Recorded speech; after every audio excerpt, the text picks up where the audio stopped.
Baru 1 menit, suami dan ibu mertua saya menggesek kartu kredit tambahan milik saya untuk membayar mobil mewah seharga miliaran. Mereka tertawa, mengira saya perempuan miskin yang baru saja mereka buang. Saya langsung memblokir kartu itu dari kursi kerja saya. Lalu saya berkata satu kalimat, bayar sendiri, dan rumah yang selama ini kalian tempati sudah saya jual 12 miliar. Wajah mereka berubah pucat dalam sekejap. Sebelum cerita ini dimulai, tuliskan di kolom komentar dari kota mana kalian menyimak. Jangan lupa tekan tombol like dan subscribe agar channel ini bisa terus menghadirkan kisah yang lebih menarik lagi. Halo, sahabat.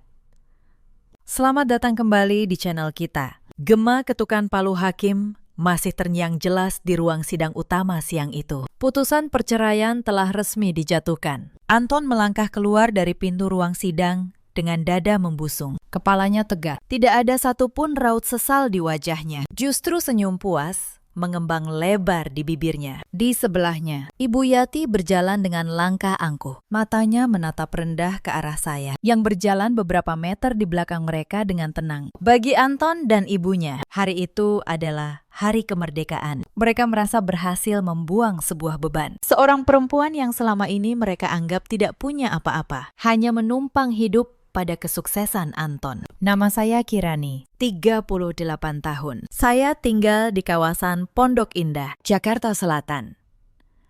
Tapi yang tidak mereka tahu, saya bukan perempuan menumpang selama bertahun-tahun. Saya menyembunyikan satu hal dari mereka. Saya adalah direktur utama sebuah perusahaan berskala internasional. Saya membangun semuanya dari nol. Dan saya tahu persis kapan saya harus diam. Saya merapatkan jilbab saya. Saya berdiri menunggu mobil jemputan tiba, membiarkan mantan suami dan mantan ibu mertua saya larut dalam ilusi kebahagiaan mereka. Udara di luar gedung pengadilan terasa terik. Namun panas itu sama sekali tidak menyurutkan semangat Anton dan ibunya. Mereka melangkah menuju tempat parkir seperti orang paling penting di dunia. Ibu Yati berkali-kali melirik ke belakang, hanya untuk memastikan saya melihat betapa bahagianya mereka. Akhirnya kamu lepas dari perempuan tidak berguna itu, Anton, kata Ibu Yati dengan tawa meremehkan. Sengaja dikeraskan agar orang di sekitar bisa mendengar. Ibu sudah bilang dari awal, dia hanya akan menyusahkan hidup kita. Lihat saja penampilannya. Sama sekali tidak mencerminkan orang yang punya masa depan. Iya,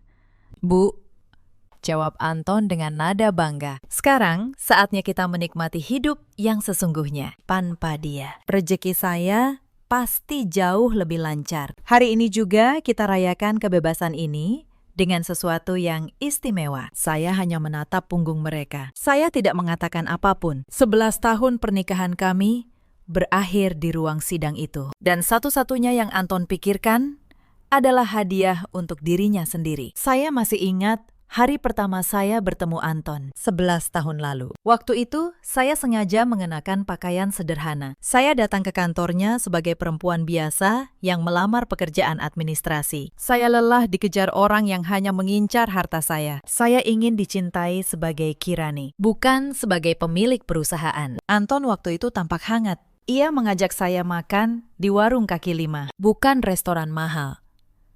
Ia berkata bahwa cinta tidak butuh uang. Saya percaya, saya menyerahkan hati saya pada kalimat itu. 6 bulan kemudian, kami menikah di sebuah masjid kecil dengan undangan sederhana. Saya pikir saya menemukan ketulusan. Saya pikir saya akhirnya menemukan seseorang yang mencintai saya apa adanya. Saya begitu bahagia sampai saya rela menutup rapat siapa diri saya sebenarnya. Tapi pernikahan mengubah segalanya. Setahun setelah menikah, sifat asli Anton mulai muncul. Ia mulai mengeluh soal uang. Gaji administrasinya kecil dan ia ingin lebih. Saya yang masih menyamar sebagai istri sederhana, diam-diam menopang hidup kami dari rekening pribadi yang tidak pernah saya tunjukkan padanya. Saya bilang, itu uang warisan orang tua. Anton percaya dan ia mulai terbiasa hidup dari uang yang ia kira sedikit itu. Ibu Yati datang ke rumah kami 6 bulan setelah pernikahan. Katanya hanya menumpang sebentar. Tapi sebentar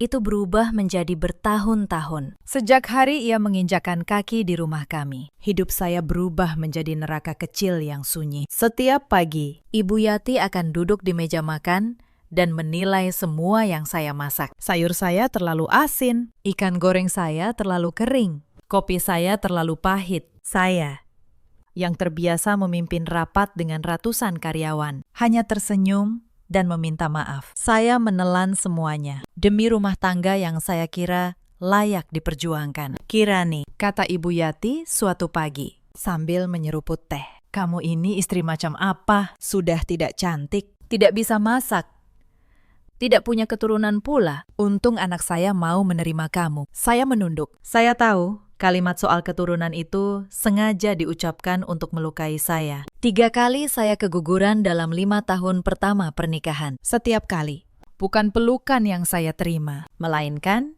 cibiran. Anton bahkan tidak menemani saya saat saya terbaring lemah di rumah sakit. Ia sibuk dengan teman-temannya. Saya masih ingat keguguran terakhir saya dengan sangat jelas. Malam itu, saya terbangun dengan rasa sakit yang luar biasa. Darah mengalir, dan saya tahu saya kehilangan calon anak saya lagi. Saya memanggil Anton, tapi ia sedang tidak ada di rumah. Ibu Yati, yang tidur di kamar sebelah, hanya membuka pintu sebentar. Ia menatap saya yang kesakitan, lalu berkata dengan dingin bahwa saya berlebihan. Ia menutup pintu kembali dan kembali tidur. Saya mengemudikan mobil sendiri ke rumah sakit malam itu, dengan tangan gemetar dan mata berkaca-kaca. Sepanjang jalan, saya menahan tangis dan rasa sakit sekaligus. Di rumah sakit, dokter mengkonfirmasi apa yang sudah saya takutkan. Saya kembali kehilangan. Sendirian, di ranjang rumah sakit yang dingin. Saya menangis tanpa ada siapapun di samping saya. Anton baru muncul keesokan paginya, dengan wajah malas dan napas berbau alkohol. Ia tidak meminta maaf. Ia hanya bertanya kapan saya bisa pulang, karena ia butuh sarapan saat itu. Sesuatu dalam diri saya patah, tapi saya masih bertahan, karena saya pikir mungkin suatu hari ia akan berubah. Sungguh, betapa naifnya saya waktu itu. Padahal, di kantor saya yang sebenarnya, ribuan orang menghormati saya. Mereka memanggil saya Bu Direktur. Keputusan saya menggerakkan miliaran rupiah setiap hari. Tapi di rumah ini, saya hanyalah perempuan yang dianggap tidak berguna. Saya membiarkannya karena saya masih berharap di balik semua keangkuhan itu masih ada cinta yang dulu Anton tunjukkan pada saya. Saya salah. Cinta itu tidak pernah ada. Yang ada hanyalah seorang lelaki yang menunggu kesempatan untuk mengambil semua yang saya miliki. Tahun ke-6 pernikahan, adik ipar saya, Sari, lulus kuliah dan ikut tinggal bersama kami. Sari adalah versi muda dari Ibu Yati. Licik, manis di depan, tajam di belakang. Ia pandai membisikkan hasutan ke telinga Anton. Sejak Sari datang, sikap Anton padaku semakin dingin. Mereka mulai meminta uang dengan cara yang halus, lalu memaksa. Ibu Yati meminta 200 juta untuk renovasi rumahnya di kampung. Sari meminta 50 juta untuk modal usaha yang tidak pernah jadi. Anton meminta 800 juta untuk investasi yang ujungnya raib entah kemana. Setiap kali saya menyerahkan uang, saya mencatatnya diam-diam. Bukan karena pelit, tapi karena naluri seorang akuntan tidak pernah mati dalam diri saya. Mereka mengira saya membayar dari tabungan kecil. Mereka tidak pernah tahu setiap rupiah yang saya berikan adalah ujian. Saya ingin melihat sampai sejauh mana mereka tega. Dan jawabannya ternyata tidak ada batasnya. Puncaknya datang 2 tahun lalu. Anton bertemu seorang perempuan bernama Fania, rekan kerja barunya. Awalnya hanya bisik-bisik tetangga. Lalu, saya melihat sendiri pesan-pesan mesra di ponselnya yang lupa ia kunci. Saya tidak marah. Saya hanya merasa lelah. Lelah yang dalam, sampai ke tulang. Saya tahu pernikahan ini sudah mati jauh sebelum hari ini. Maka ketika Anton, atas hasutan ibunya, mengajukan gugatan cerai, saya tidak melawan. Saya bahkan tersenyum.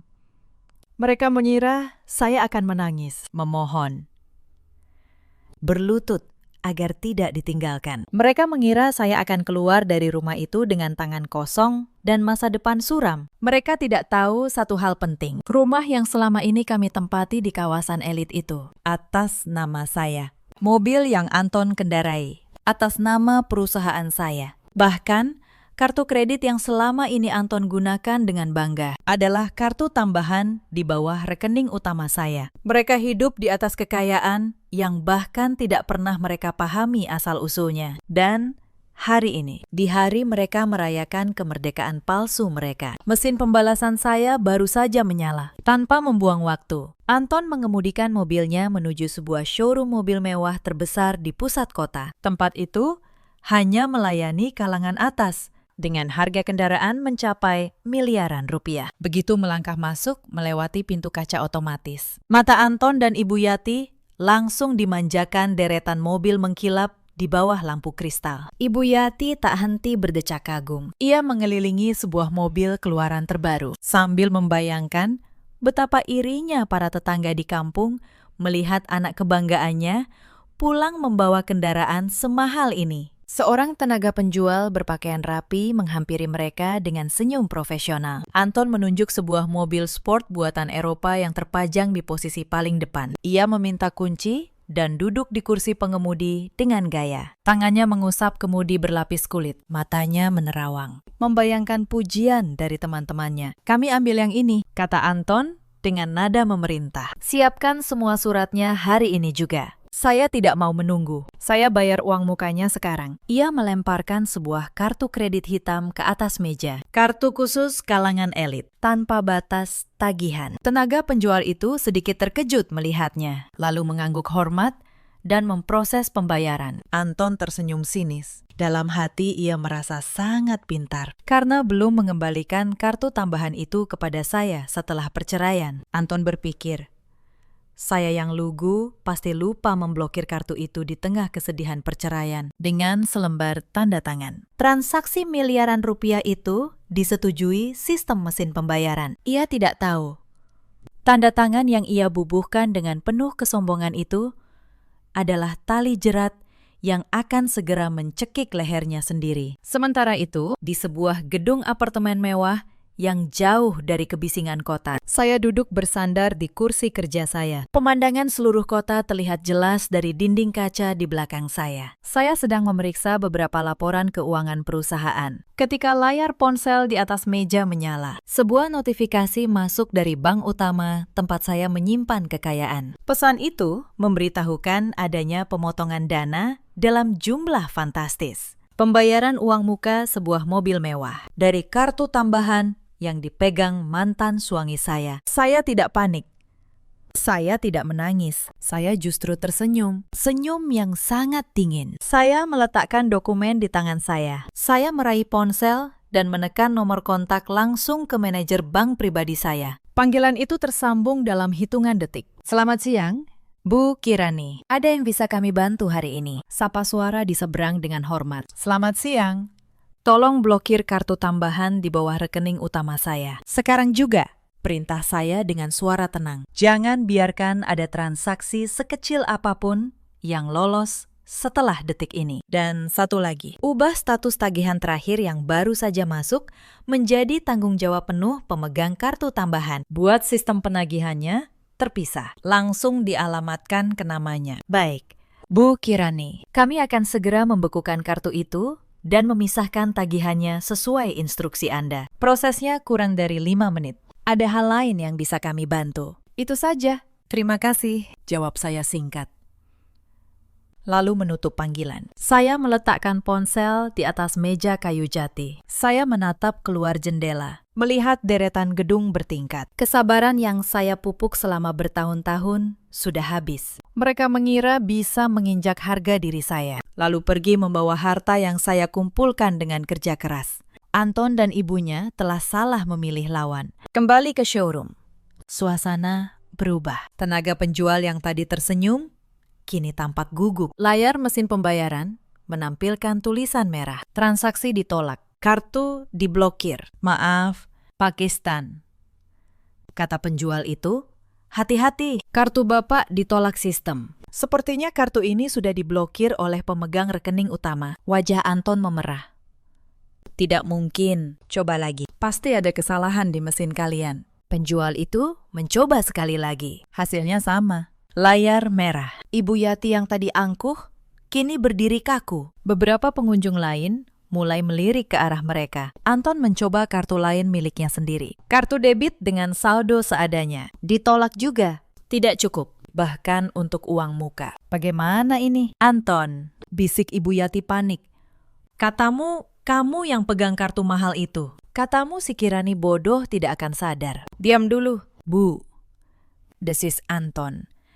Keringat mulai membasahi pelipisnya. Ia mengeluarkan ponsel dan menghubungi nomor saya berkali-kali. Saya membiarkan deringnya berbunyi. Saya menatap layar ponsel yang menampilkan namanya. Lalu saya mematikan nada deringnya. Saya kembali pada laporan keuangan saya, seolah tidak terjadi apa-apa. Akhirnya, dengan wajah dipermalukan di depan seluruh isi showroom, Anton dan Ibu Yati keluar dari sana dengan tangan kosong. Mobil impian itu lenyap dalam sekejap, seperti pasir yang lolos dari genggaman. Malam itu juga, Ibu Yati menelepon saya. Saya mengangkatnya setelah dering ketujuh. Kirani. Berani-beraninya kamu memblokir kartu itu, teriak Ibu Yati di seberang. Kamu permalukan anak saya di depan banyak orang. Kamu pikir setelah cerai, kamu bisa seenaknya bayar tagihan mobil itu sekarang juga. Atau kamu akan tahu akibatnya. Saya menarik napas pelan. Bu, kata saya tenang. Kartu itu atas nama saya. Yang menggesek tanpa izin adalah anak ibu. Secara hukum, tagihan itu kini menjadi tanggung jawab pemegang kartu tambahan, yaitu Anton. Bukan saya. Kamu bicara apa? Kamu pikir kamu siapa? Bicara soal hukum padaku. Saya hanya menyampaikan fakta. Bu, selamat malam, jawab saya. Lalu menutup telepon. Saya tahu ini baru permulaan. Mereka belum tahu hal yang jauh lebih besar sedang menunggu. Tapi malam itu, mereka belum tahu apalagi yang sudah saya siapkan. 3 hari kemudian, sepucuk surat resmi tiba di rumah yang Anton dan Ibu Yati tempati. Surat itu dari sebuah firma hukum ternama. Isinya, satu hal sederhana yang mengguncang seluruh isi rumah. Pemberitahuan pengosongan rumah dalam waktu 30 hari. Karena rumah tersebut telah dijual kepada pemilik baru. Anton membaca surat itu berkali-kali. Tangannya gemetar. Ini pasti salah, gumamnya. Rumah ini kan rumahku. Ia keliru. Rumah itu tidak pernah atas namanya. Sejak awal, sertifikat rumah itu atas nama saya. Dan beberapa minggu sebelum sidang perceraian, saya sudah menjualnya melalui notaris pribadi saya, Pak Tono. Harganya 12 miliar rupiah. Transaksi sah, hitam di atas putih, dengan akta jual beli yang lengkap. Saya sengaja tidak memberitahu mereka. Saya ingin mereka merasakan dulu kebahagiaan palsu mereka sebelum kenyataan datang menghantam. Sebenarnya, semua ini telah saya rencanakan dengan cermat berbulan-bulan sebelumnya. Sejak saya yakin pernikahan ini tidak bisa diselamatkan, saya mulai bergerak dalam diam. Saya menemui Pak Tono, notaris dan pengacara pribadi yang sudah bekerja untuk perusahaan saya selama belasan tahun. Ia satu-satunya orang yang tahu betul siapa saya, sekaligus tahu betapa menderitanya saya dalam pernikahan itu. Bu Kirani, kata Pak Tono saat kami bertemu di kantornya, saya sudah lama menunggu hari ibu mengambil keputusan ini. Terus terang, saya tidak pernah mengerti kenapa ibu bertahan begitu lama dengan keluarga itu. Saya hanya tersenyum tipis, karena saya ingin yakin. Pakistan, saya tidak ingin menyesal di kemudian hari, mengatakan bahwa saya tidak berusaha. Sekarang saya yakin. Sudah cukup. Pak Tono mengangguk. Ia membantu saya menyiapkan segalanya. Proses penjualan rumah diatur agar selesai tepat setelah perceraian resmi. Pembelinya adalah seorang investor yang sudah lama mengincar properti di kawasan itu. Harga 12 miliar disepakati tanpa tawar-menawar. Semua dokumen dibuat rapi, sah, dan tidak bisa dibantah siapapun. Saya juga meninjau ulang status semua kartu kredit, rekane, dan aset yang selama ini saya biarkan digunakan keluarga Anton. Saya tidak langsung menutupnya. Saya membiarkannya tetap aktif sampai saat yang tepat. Saya ingin mereka menggali lubang mereka sendiri, dengan tangan mereka sendiri. Dan benar saja, hanya beberapa jam setelah perceraian, Anton langsung jatuh ke dalam lubang itu dengan membeli mobil mewah, memakai kartu yang bukan miliknya. Naluri seorang akuntan dan pemimpin perusahaan tidak pernah benar-benar tidur dalam diri saya. Bahkan di tengah penghinaan bertahun-tahun, saya selalu mencatat, menyimpan, dan menyiapkan. Bukan karena saya berniat jahat, tapi karena saya tahu suatu hari kebenaran harus berdiri di atas bukti yang kuat. Hitam di atas putih. Ibu Yati histeris. Ia menelepon saya lagi, kali ini dengan suara bergetar antara marah dan takut. Kirani, kamu jual rumah kami. Kami mau tinggal di mana? Kamu tega sekali. Bu, jawab saya. Rumah itu milik saya. Saya yang membelinya dengan uang saya sendiri bertahun-tahun lalu. Anton tidak pernah menyumbang 1 rupiah pun untuk rumah itu. Saya hanya menjual apa yang memang milik saya. Tapi kami sudah tinggal di sana bertahun-tahun. Dan selama bertahun-tahun itu, ibu menghina saya setiap hari. Menyebut saya perempuan tidak berguna. Perempuan menumpang. Sekarang, ibu tahu siapa sebenarnya yang menumpang selama ini, kata saya.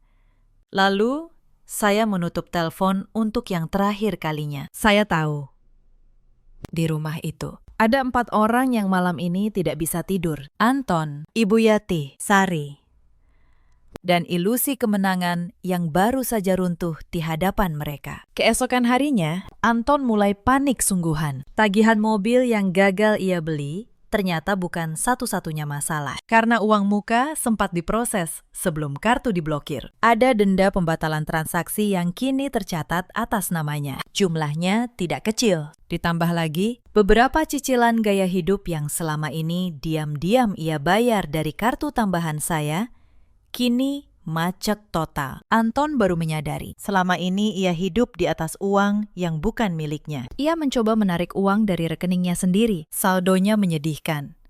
Bertahun-tahun ia merasa kaya, padahal semua kemewahan itu ditopang oleh saya. Mobil, rumah, makan di restoran mahal, pakaian bermerek.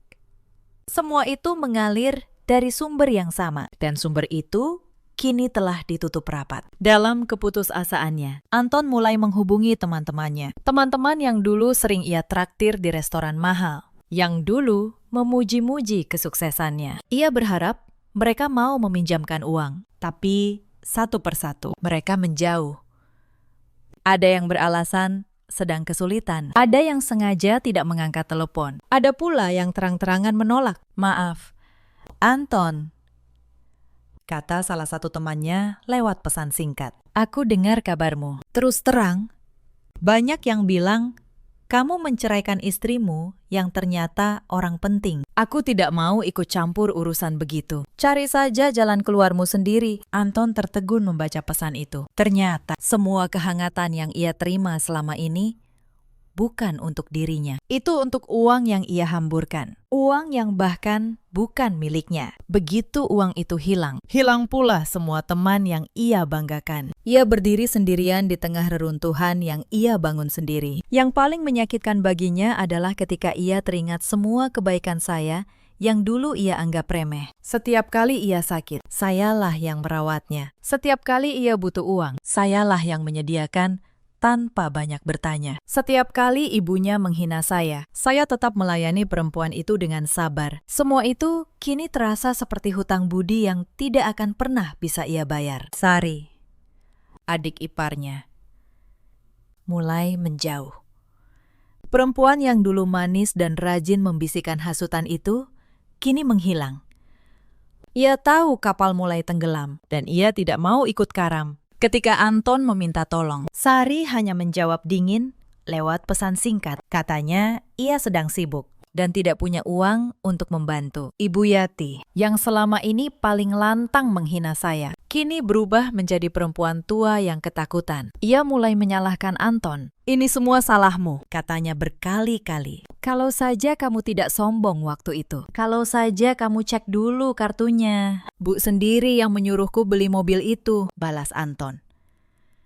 Suaranya meninggi. Untuk pertama kalinya, ibu dan anak yang dulu kompak menghina saya, kini saling menyalahkan di tengah reruntuhan hidup mereka. Sementara itu, saya menjalani hidup saya seperti biasa. Saya kembali ke kantor saya yang sesungguhnya. Ribuan karyawan menyambut saya dengan hormat. Saya memimpin rapat dewan direksi, menandatangani kontrak bernilai puluhan miliar, dan mengambil keputusan besar dengan kepala dingin. Tidak ada lagi yang menghina masakan saya. Tidak ada lagi yang menyebut saya perempuan tidak berguna. Bu Asih, asisten rumah tangga lama yang dulu bekerja di rumah kami, menelpon saya suatu sore. Ia satu-satunya orang di rumah itu yang selalu baik pada saya. Ia menangis di telepon. "Bu Kirani, saya turut senang ibu sudah lepas dari mereka. Selama ini saya melihat sendiri bagaimana ibu diperlakukan. Ibu pantas bahagia." Saya tersenyum. "Terima kasih, Bu Asih. Ibu juga orang baik. Kalau ibu butuh pekerjaan, datang saja ke kantor saya. Pintu selalu terbuka untuk orang yang tulus seperti ibu." Bu Asih terdiam sejenak. "Kantor. Bu, memang ibu bekerja di mana?" Saya hanya tertawa kecil. "Nanti ibu akan tahu sendiri." Seminggu kemudian, situasi Anton semakin terjepit. Ia harus mengosongkan rumah dalam hitungan hari. Ia mencoba mencari tempat tinggal, tapi tabungannya tidak cukup untuk menyewa rumah yang layak. Akhirnya, ia dan Ibu Yati terpaksa pindah ke sebuah rumah kontrakan kecil di pinggiran kota, jauh dari kemewahan yang selama ini mereka banggakan. Para tetangga yang dulu mereka pamerkan, kini berbisik-bisik. Kabar tentang kejatuhan mereka menyebar cepat. Ibu Yati, yang dulu suka memamerkan menantunya yang katanya miskin, kini tidak berani keluar rumah. Ia malu. Untuk pertama kalinya, ia merasakan apa yang selama ini ia timpakan pada saya. Ada satu kejadian yang membuat kejatuhan mereka semakin terasa pahit. Malam di hari mereka gagal membeli mobil, Anton dan Ibu Yati sebenarnya sempat memaksakan diri merayakan kebebasan mereka. Mereka pergi ke sebuah restoran bintang 5 paling bergengsi di kota. Restoran itu terkenal sangat eksklusif. Tempat para tamu harus memesan jauh hari sebelumnya, dengan penampilan yang sengaja dibuat semewah mungkin. Anton berhasil masuk dan mendapatkan meja. Mereka memesan hidangan termahal di daftar menu. Steak impor, makanan laut segar, minuman mahal. Ibu Yati tertawa-tawa, membayangkan hidup baru mereka yang penuh kemewahan. Anton merasa seperti raja. Ia berencana membayar semuanya dengan kartu tambahan saya, sama seperti yang biasa ia lakukan selama bertahun-tahun. Tapi saat tagihan datang dan kartu itu digesek, layar mesin kembali menampilkan tulisan merah. Ditolak. Anton mencoba lagi dengan wajah memerah di hadapan pelayan. Ditolak lagi. Ia mengeluarkan kartu pribadinya. Saldonya tidak cukup. Akhirnya, di hadapan tamu-tamu lain yang menatap dengan heran, Anton dan Ibu Yati harus menyerahkan jam tangan dan perhiasan sebagai jaminan, sambil berjanji akan kembali membayar keesokan harinya. Malam perayaan kebebasan itu berakhir dengan rasa malu yang membakar. Beberapa hari setelahnya, masalah keuangan mereka semakin menumpuk. Ternyata, selama ini Ibu Yati juga berutang kepada beberapa tetangga di kampung. Ia berani berutang karena yakin menantunya yang kaya akan selalu menutupi. Ketika kabar perceraian menyebar, para penagih utang mulai berdatangan. Mereka menuntut pelunasan. Ibu Yati, yang dulu selalu angkuh di hadapan tetangga, kini harus menundukkan kepala, memohon waktu untuk membayar. Sari, sang adik ipar, menambah luka itu. Ketika tahu kakaknya bangkrut, ia bahkan menuntut Anton mengembalikan uang yang dulu pernah ia titipkan. Padahal uang itu juga berasal dari saya. Pertengkaran besar pecah di antara mereka. Keluarga yang dulu kompak menghina saya, kini saling mencakar di tengah reruntuhan. Tidak ada lagi tawa meremehkan. Yang tersisa hanya saling tuding dan air mata penyesalan. Saya mendengar semua kabar itu dari jauh, melalui Bu Asih dan beberapa kenalan. Saya tidak merasa senang melihat penderitaan mereka. Tapi, saya juga tidak merasa kasihan. Saya hanya menyaksikan keadilan bekerja dengan caranya sendiri. Semua yang mereka lakukan pada saya kini berbalik menimpa mereka, satu persatu. Namun Anton belum menyerah. Dalam keputusasaannya, ia mulai menyusun rencana. Sebelum Anton bertindak, Ibu Yati lebih dulu mencoba caranya sendiri. Dengan susah payah, ia mencari tahu di mana saya tinggal sekarang. Dari seorang kenalan lama, ia mendapat alamat sebuah gedung apartemen mewah di pusat kota. Ibu Yati datang ke sana dengan wajah penuh amarah, berniat memaksa saya membayar semua utang dan mengembalikan rumah. Tapi begitu tiba di lobi gedung itu, ia terhenti. Gedung itu jauh lebih mewah dari yang ia bayangkan. Lantainya berkilau. Ada petugas keamanan berseragam rapi di setiap sudut dan sistem keamanan yang ketat. Ibu Yati menghampiri petugas, menyebut nama saya, dan menuntut untuk naik menemui saya. Petugas keamanan itu memeriksa daftar penghuni, lalu menatap Ibu Yati dengan sopan namun tegas. Maaf, Bu. Ibu Kirani tidak menerima tamu tanpa perjanjian. Beliau juga sudah memberi instruksi khusus mengenai daftar orang yang tidak boleh naik. Maaf, nama ibu termasuk dalam daftar itu. Wajah Ibu Yati memerah. Apa? Beraninya dia. Saya ini mantan ibu mertuanya. Suruh dia turun sekarang. Maaf, Bu.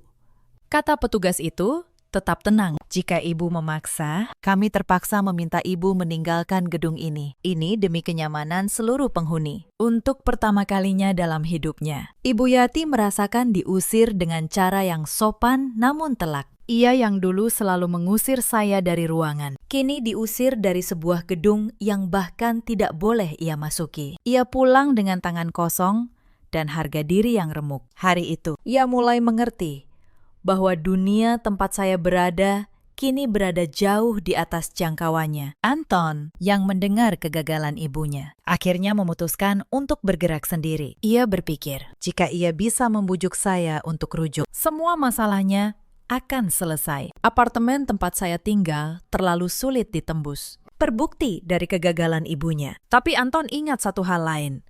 Saya pernah menyebut nama sebuah perusahaan bertahun-tahun lalu saat saya mengigau dalam tidur setelah keguguran. Nama itu tersimpan di sudut ingatannya dengan sisa uang yang ia punya. Anton mencari tahu alamat perusahaan itu. Ia berpikir, mungkin saya bekerja di sana sebagai pegawai biasa. Mungkin ia bisa menunggu saya di depan kantor, memohon maaf, dan membujuk saya kembali. Dalam pikirannya yang sempit, ia masih menganggap saya perempuan lemah yang akan luluh oleh air matanya. Pagi itu, Anton datang ke sebuah gedung pencakar langit di kawasan bisnis paling elit di kota. Gedung itu megah, berkilau, dengan logo perusahaan terpampang besar di puncaknya. Anton sempat ragu.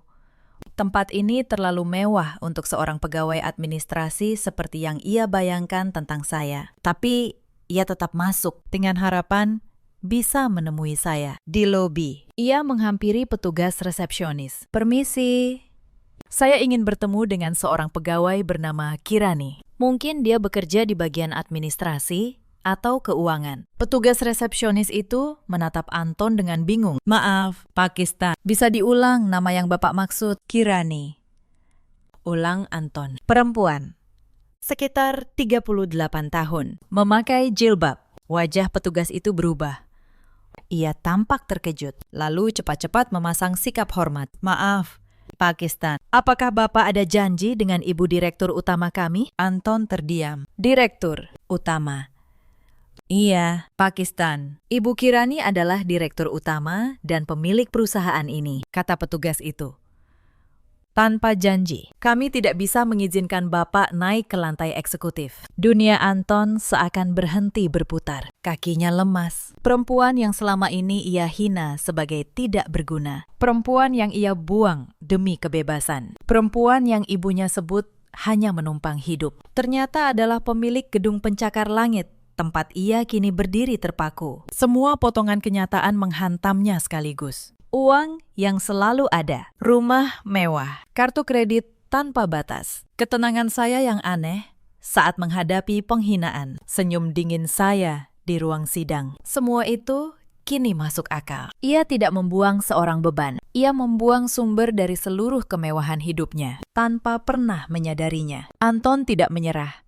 Ia memohon kepada petugas resepsionis, mengaku sebagai mantan suami saya. Ia merengek, mengatakan ia hanya ingin bicara sebentar. Petugas itu dengan sopan menelpon ke atas untuk meminta arahan. Saya yang sedang berada di ruang kerja saya mendengar laporan itu dari asisten pribadi saya. Sejenak saya terdiam. Saya menatap kota dari balik kaca. Saya tidak merasa marah. Saya juga tidak merasa puas. Yang saya rasakan hanya satu, tenang. Lelaki yang dulu menghancurkan saya, kini berdiri di lobi gedung saya, memohon untuk ditemui. Biarkan dia naik, kata saya pada asisten saya. Saya ingin menyelesaikan ini, sekali dan untuk selamanya. Beberapa menit kemudian, Anton melangkah masuk ke ruang kerja saya. Ruangan luas dengan dinding kaca, perabot mewah, dan pemandangan seluruh kota di bawahnya. Ia berdiri di ambang pintu, tampak kecil dan asing di tempat itu. Wajahnya pucat. Pakaiannya yang dulu rapi, kini tampak lusuh. Saya duduk di kursi saya, tenang, dengan tumpukan dokumen di meja. Saya tidak berdiri menyambutnya, saya hanya menatapnya. Untuk pertama kalinya, sebagai diri saya yang sesungguhnya. Kirani, ucap Anton. Suaranya bergetar. Aku tidak tahu. Aku tidak pernah tahu kalau kamu sehebat ini. Tentu kamu tidak tahu, jawab saya tenang. Karena selama 11 tahun, kamu tidak pernah benar-benar melihat saya. Kamu hanya melihat perempuan yang bisa kamu hina. Kamu manfaatkan. Lalu, kamu buang.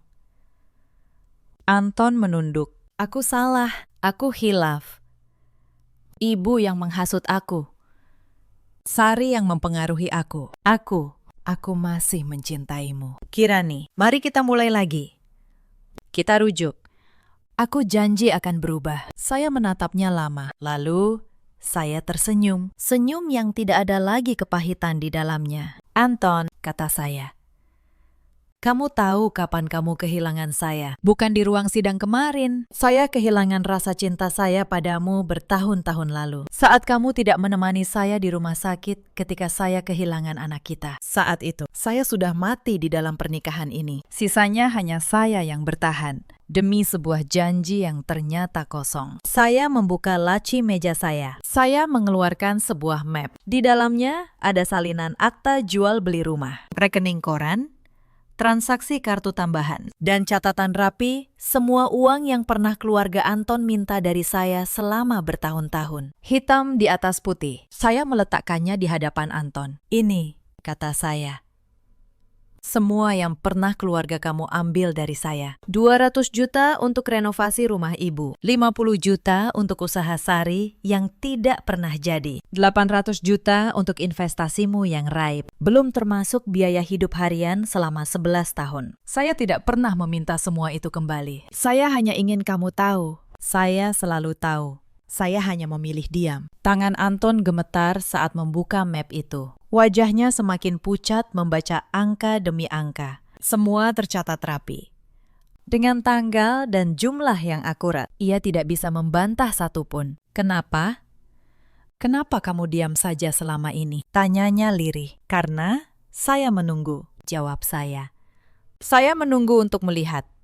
Apakah di balik semua keserakahan itu masih ada cinta yang tulus? Ternyata tidak ada. Dan ketika saya yakin akan hal itu, saya tidak punya alasan lagi untuk bertahan. Saat itu, ponsel Anton berdering. Itu Ibu Yati. Dengan tangan gemetar, Anton mengaktifkan pengeras suara. Mungkin berharap ibunya bisa membantunya. Suara Ibu Yati memenuhi ruangan. Anton, kamu di mana? Ada surat lagi datang.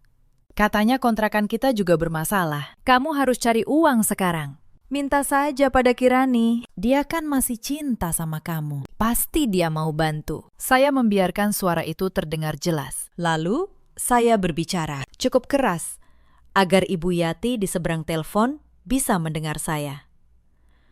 Selamat siang, Bu Yati. Hening sejenak di seberang. Kirani. Kamu bersama Anton? Iya. Bu, Anton sedang di kantor saya, di gedung milik saya, kata saya tenang. Bu, saya ingin menyampaikan sesuatu. Dulu ibu selalu menyebut saya perempuan tidak berguna, perempuan menumpang yang tidak punya masa depan. Hari ini, saya hanya ingin ibu tahu satu hal. Rumah yang ibu tempati selama ini, mobil yang Anton banggakan, kartu kredit yang kalian gesek dengan sombong. Semuanya berasal dari perempuan tidak berguna ini. Selama 11 tahun, kalian hidup dari keringat saya sambil meludahi wajah saya. Tidak ada jawaban dari seberang. Hanya suara napas yang tertahan. Saya tidak akan menuntut kembali 1 rupiah pun dari yang sudah kalian ambil. Lanjut saya. Anggap itu harga yang saya bayar untuk sebuah pelajaran. Tapi saya juga tidak akan memberi kalian 1 rupiah lagi. Mulai hari ini, kalian harus berdiri di atas kaki kalian sendiri. Seperti yang selalu kalian katakan, rezeki akan lebih lancar tanpa saya. Saya hanya membantu mewujudkan kata-kata kalian sendiri. Telepon di seberang terputus. Mungkin Ibu Yati tidak sanggup mendengar lebih jauh. Anton berdiri terpaku. Air mata mulai mengalir di pipinya. Tapi air mata itu sudah terlambat 11 tahun. Pulanglah. Anton, kata saya akhirnya, urus hidupmu, urus ibumu. Belajarlah berdiri sendiri. Seperti yang seharusnya kamu lakukan sejak dulu. Pintu ini tidak akan pernah terbuka lagi untukmu. Anton mengangkat map di hadapannya, lalu meletakkannya kembali dengan tangan gemetar. Ia tahu. Tidak ada lagi yang bisa ia katakan. Tidak ada lagi yang bisa ia minta. Dengan langkah berat, ia berbalik dan keluar dari ruangan saya, dari gedung saya, dari hidup saya. Untuk selamanya. Saya menatap pintu yang tertutup di belakangnya. Untuk pertama kalinya dalam bertahun-tahun, saya merasakan kelegaan yang utuh. Bukan kemenangan yang penuh dendam. Hanya kelegaan seseorang yang akhirnya melepaskan beban yang terlalu lama ia pikul. Saya berjalan menuju jendela. Saya menatap kota yang membentang di bawah. Saya teringat pada perempuan muda 11 tahun lalu, yang menyamar sebagai pegawai sederhana demi mencari cinta yang tulus. Perempuan itu belajar dengan cara yang menyakitkan, bahwa ketulusan tidak bisa dipancing dengan kepura-puraan. Tapi perempuan itu juga belajar bahwa harga dirinya tidak akan pernah bisa dibeli atau diinjak oleh siapapun. Hari-hari setelah pertemuan itu berlalu dengan tenang bagi saya. Tapi tidak bagi Anton dan keluarganya. Kabar tentang kejatuhan mereka menyebar lebih cepat dari yang mereka kira. Ternyata, beberapa kenalan Anton di dunia kerja mulai menyadari siapa perempuan yang ia ceraikan. Nama saya bukan nama asing di kalangan bisnis. Mereka yang dulu memuji Anton,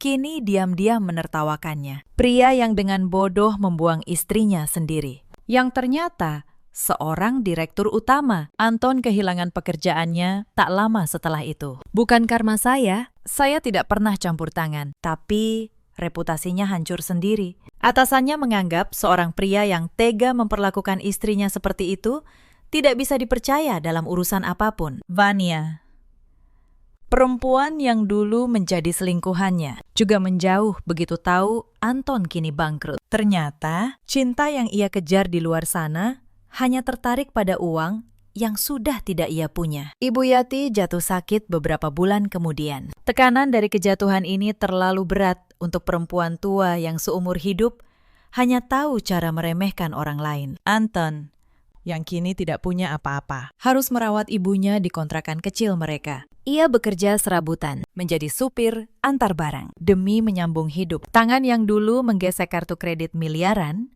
kini memegang setir untuk upah harian. Sari, adik ipar yang dulu licik, menikah dengan seorang pria yang ternyata juga gemar memanfaatkan orang. Hidupnya tidak lebih baik. Roda memang berputar. Apa yang ditanam, itu pula yang dituai. Mereka menanam kesombongan dan keserakahan. Dan kini, mereka memanen buah pahitnya sendiri. Suatu sore, Bu Asih, asisten rumah tangga lama itu, benar-benar datang ke kantor saya. Wajahnya sumringah saat melihat saya duduk di balik meja besar. Ya Allah, Bu Kirani, katanya sambil menutup mulut. Jadi ini yang Ibu maksud kantor. Saya tidak menyangka. Saya tersenyum dan menyuruhnya duduk. Bu Asih, Ibu satu-satunya orang di rumah itu yang tulus pada saya. Saya tidak akan pernah lupa kebaikan Ibu. Kalau ibu mau, ada posisi di sini yang cocok untuk ibu. Gaji layak, dihormati.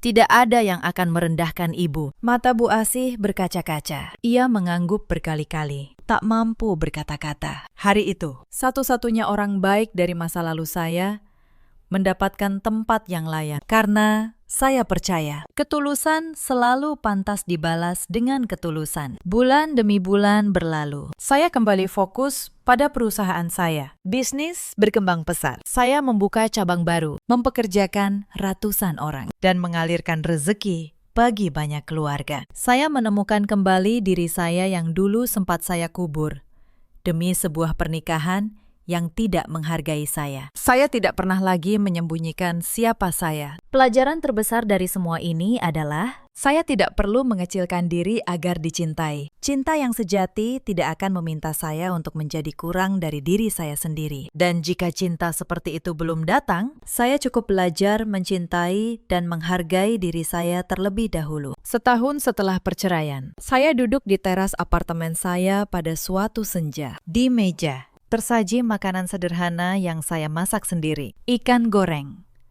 sayur asem, dan sambal terasi. Makanan yang dulu selalu dihina Ibu Yati. Tapi sore itu, makanan sederhana itu terasa lebih nikmat dari hidangan restoran bintang 5 manapun. Karena untuk pertama kalinya, saya menikmatinya dalam ketenangan, tanpa ada yang merendahkan saya. Saya menatap langit senja yang berwarna jingga keemasan. Hati saya damai. Luka-luka lama mulai sembuh. Saya sadar, kebebasan yang sesungguhnya bukan milik Anton dan ibunya saat mereka keluar dari ruang sidang itu. Kebebasan sejati adalah milik saya. Kebebasan dari penghinaan, dari kepura-puraan, dari harapan kosong yang terlalu lama saya genggam. Cerita ini mengajarkan kita satu hal yang sederhana, namun dalam. Jangan pernah menilai seseorang dari penampilan luarnya. Dan jangan pernah meremehkan kesabaran orang yang memilih diam. Karena diam bukan berarti lemah. Kadang, diam adalah kekuatan yang sedang menunggu waktu yang tepat. Di luar sana, ada banyak perempuan seperti saya dulu. Perempuan yang menyembunyikan kekuatan mereka, yang mengecilkan diri demi mempertahankan rumah tangga, yang menelan setiap penghinaan demi sebuah janji. Untuk kalian semua, ketahuilah, bertahan dalam hubungan yang merendahkan kalian bukanlah pengorbanan. Itu hanya menunda waktu untuk mencintai diri sendiri. Ada juga banyak suami seperti Anton di luar sana. Lelaki yang tidak menghargai apa yang mereka miliki, sampai semuanya hilang. Yang baru menyadari nilai seseorang setelah orang itu pergi. Sayangnya, penyesalan yang datang terlambat tidak pernah bisa membeli kembali apa yang sudah hancur. Ada pula para ibu mertua seperti Bu Yati, yang karena ketakutan kehilangan anak, atau merasa tersaingi, memilih menghancurkan menantu mereka sendiri. Padahal menantu yang baik adalah anugerah, bukan ancaman. Mereka lupa bahwa cara mereka memperlakukan orang lain akan kembali pada diri mereka sendiri suatu hari nanti. Anton kini menjalani hidup yang jauh dari kemewahan yang dulu ia banggakan. Ibu Yati menua dalam penyesalan dan penyakit. Sari menuai apa yang ia tanam. Dan saya, perempuan yang dulu mereka sebut tidak berguna, kini berdiri tegak, bahagia, dan merdeka sepenuhnya dalam hidup. Kita semua punya pilihan. Kita bisa memilih untuk membalas keburukan dengan kehancuran. Atau kita bisa memilih untuk bangkit dan membiarkan keadilan bekerja dengan caranya sendiri. Saya memilih yang kedua, dan saya tidak pernah menyesalinya. Bagaimana dengan kalian? Pernahkah kalian diremehkan oleh orang yang seharusnya menghargai kalian? Ceritakan kisah kalian di kolom komentar. Terima kasih sudah menemani saya sampai akhir cerita ini.